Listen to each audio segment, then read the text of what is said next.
Ketika kita ngelola anak, saya punya kenangan dalam hal ini itu sangat miris. Ada orang sepuh soleh, cerita anaknya itu sekarang kerja di Jakarta tidak sholat, padahal itu ya orang soleh, orang baik. Dan dia kenapa datang ke saya? Karena minta maaf dulu pernah dengan tanda ketik pernah menyalahkan bapak saya, menyalahkan kiai-kiai yang lunak. Bapak saya dulu ya di dalam ada TV, ya ada sepeda motor, ya umumnya orang. Ternyata kasusnya itu sederhana Mas Andri. Anaknya kiai ini, orang soleh lah, itu karena saking ketatnya itu di rumah nggak ada TV, juga nggak ada motor.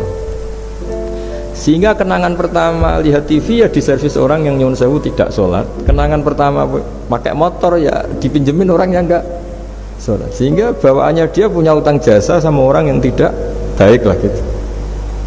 Akhirnya ini nggak jadi idola, orang tuanya meskipun soleh nggak jadi idola. Dan orang tuanya itu nggak punya TV supaya waktunya nggak habis untuk nonton TV, nggak punya motor biar nggak keluyuran. Niatnya baik, sangat baik.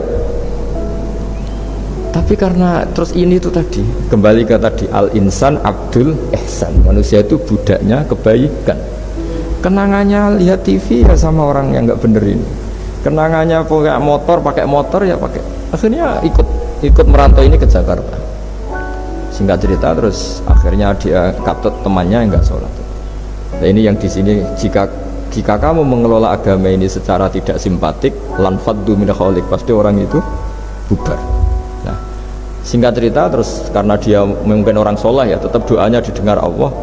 Dia nangis-nangis berdoa di depan Allah, terus minta maaf sama kiai-kiai yang pernah disalahkan, yang terlalu longgar sama anaknya. Karena bapak saya termasuk orang yang longgar. Mbah Mun saya tahu di dalamnya ya ada TV, ada motor, umumnya anaknya difasilitasi. Lalah anaknya itu terus diparingi Allah tobat kembali, terus dia menservis anaknya dengan umumnya orang.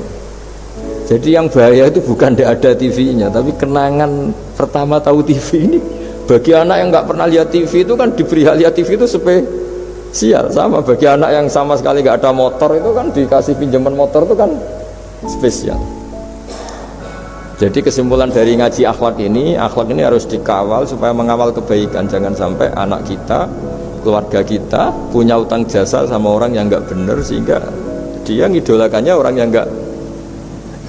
Ya tadi misalnya kadang-kadang orang nggak benar itu ketemu temannya ngopi-ngopi beres. Yang ini kita sebagai orang tuanya mau ngopi saja ditanya jam segini kok ngopi, apa saja salah. Jadi bawaannya di rumah disalahin, bawaannya di luar dibebasin. Akhirnya kenangannya kan ini buruk. Ini hal-hal seperti ini yang kita harus hati-hati lah.